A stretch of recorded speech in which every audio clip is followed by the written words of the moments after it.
I want us as Kenyans to abolish that nonsense called a budget reading process. It is now nonsense. It must be abolished.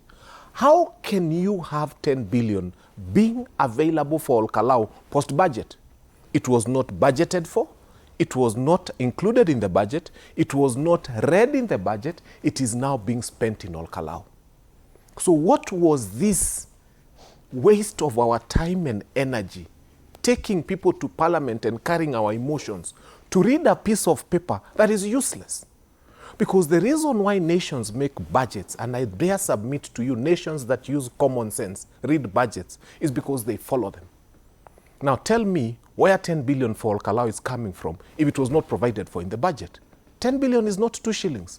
Number two, most of our hospitals, and I invite you to go to Nakuru, women, 3 of them are sharing a bed, giving birth. Na hii serikali imechukua mattresses, branded GOK. They are being given to men and women who have always slept on a mattress somehow in Ol Kalou. Shame on this administration. Shame on you 10 million times. Why are you giving people mattresses in a country where men and women are sharing hospital bed? Enda Kenyatta hapa. They don't even allow you to carry a camera. You can't take a video, you can't take a photo. Because I have experienced going to wards where people are sharing three people, 1 bed.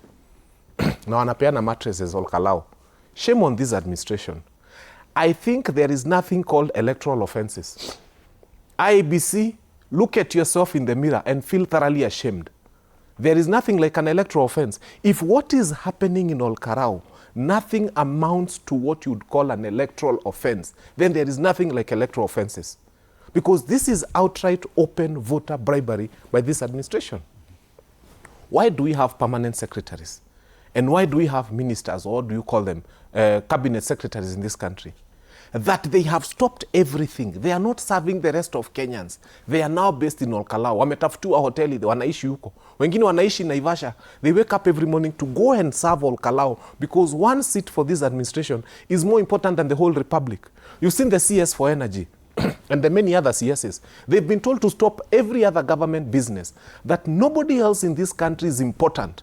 The only important person is Ol Kalou. So there's a CS who is supposed to serve the 50 million Kenyans. That CS has been designated to serve Ol Kalou until the by-election is over. That is bad. But take it further. Wamepatiwa mtungi ya gas, ya kotu, ya purple color. That gas cannot be refilled anywhere else. We have not seen any other purple mtungi.